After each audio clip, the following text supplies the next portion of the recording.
অর্ণব কলকাতা থেকে পড়াশোনা করে সেই বাড়ি ফিরেছে। তখন সে একেবারে অন্য মানুষ, লম্বা, সুদর্শন, শিক্ষিত এমন এক ছেলেকে দেখে পাড়ার মেয়েরা তাকিয়ে থাকতো।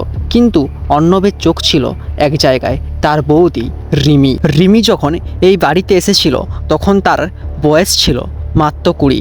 বড় ভাইয়ের সুমনের সাথে বিয়ে হয়েছিল পারিবারিক পছন্দে। সুমন ব্যস্ত থাকতো ব্যবসা নিয়ে, আর রিমি দিনের পর দিন একা ঘরের খোঁজরে বন্দি হয়ে যেত। অর্ণব শুরুতে রিমিকে বৌদি হিসেবেই দেখত, কিন্তু ধীরে ধীরে তাদের মধ্যে কথাবার্তা বাড়তে থাকলো। দুজনেই পড়ে গেল এক অদ্ভুত টানায়, যেটা সমাজে নিষিদ্ধ কিন্তু হৃদয়ে অস্বীকার করা যায় না। একদিন বিকেলে ছাদে বসে বসে গল্প করছিল তারা। হঠাৎ বৃষ্টি এলো। রিমি দৌড়ে ছাতা খুঁজছিল, কিন্তু অর্ণব তাকে ধরে ফেলে বলল, ভিজে যাও না বৌদি। রিমি কিছু বলল না, তার চোখে ছিল কিছুটা লজ্জা, কিছুটা অধিকার। অর্ণব বুঝে গিয়েছিল। সেদিন থেকে তাদের সম্পর্ক বদলে যায়। রিমির হাসিতে অর্ণব জীবন খুঁজে পায়, আর অর্ণবের হাসিতেই রিমি পায় তার হারিয়ে যাওয়া রং।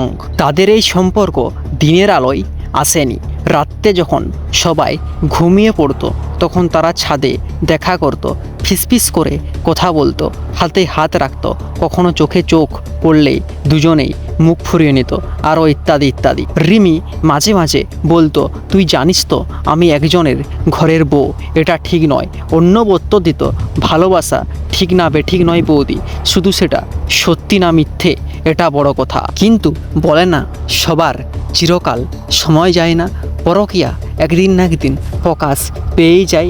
এক রাতে তারা ছাদে বসে গল্প করছিল। হঠাৎ সুমন দরজা খুলে ছাদে উঠে আসে।